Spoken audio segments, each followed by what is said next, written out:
Dyslexic Genius here. I'm back on the Amberola 5 and I'm back on the Diamond B reproducer, and I've disassembled it and cleaned everything. And like the tone arm, I talked about having to grind. These bodies are made out of pot metal and it had the same problem. So I used the diamond cutter and I cut around the edge here. Because it was swollen? It was swollen, and I cut around here.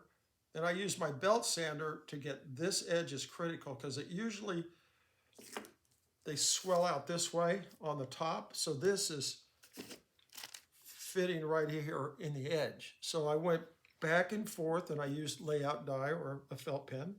And you come in here and it just sits down there. So what you have to do this because this has to come out. Because what you'll do is you'll go, oh, I got my Amberola tone arm running and everything's great. And now my reproducer won't come out of the carriage. So we have to make sure that when this does swell up again over time, it'll come apart. The other thing I did was, I cleaned it and then I put a little deburr here in the center. I always do that because it helps the sound waves come off the cone here on the inside and flow over. There's usually a sharp edge, and this just kind of helps them. So then what you do is, because everything's swelled up, the pivot pin, this piece that holds the spring that fits in here, you put this in, and this should move smoothly, very smoothly like the tone arm, and you put no oil on, but it was swelled up. So what I did was, I got my illustrious flex hone, and I flex hone that out. And to know the size of your flex hone, you get your veneer calipers, you measure this size, and if it's a 1/16 or whatever, that's the size you order to flex hone the hole. The other thing I do is right here where that little hole is, this is where the diamond stylus sits. This gets corroded up with dirt also. So you need to come in and take your diamond stylus, and it just has a sliding fit. It'll come in here and it'll just sit down like that, okay? But sometimes it was tough getting out because you see how that just fits in here and no side-to-side play? It'll wiggle a little. The diamond has to move like this.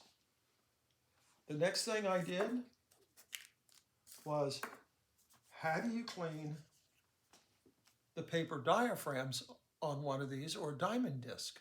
Well, this is cork, and this is sitting like this, and all the dirt and everything is going up the horn, and it's landing all over this and this. So what you do, I did the drop test, it sounded good. You see all this dirt here, all this crud? Yeah. Okay, you take it straight razor blade and very carefully, I put my finger, see how I have my index right here? I'm holding it gently, and you just scrape the cork off like that. And then you'll get a little bit of dirt. You're still getting a little, that's from the cork.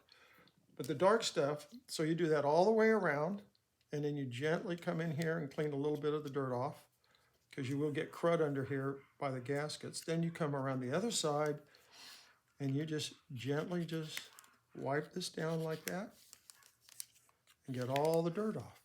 And it sounds good. So now, what's left to do is you need to clean the threads out in here for the retaining ring. So you take a Q-tip and you just run it around here like that. You clean out the grooves because the dirt gets in here. Then you do the other side with the other Q-tip. You come in here like this. And because this stuff's pot metal, sometimes this interior part with the threads can swell up or get tight. So then you come in with your ring after you've cleaned everything, and you get it to start. These are tricky sometimes. And you just thread the ring down and back to make sure everything is fitting and it's smooth. If it's a pinch tight, that means it came in this way. But if it's loose, the body moved out. And if it'll screw in, but it has a little tight spot, you can put one little minute drop of oil on to help you get past that, because there's no way around these like that. And then you polish and clean everything, and you get new gaskets. And you take the first one in here like that.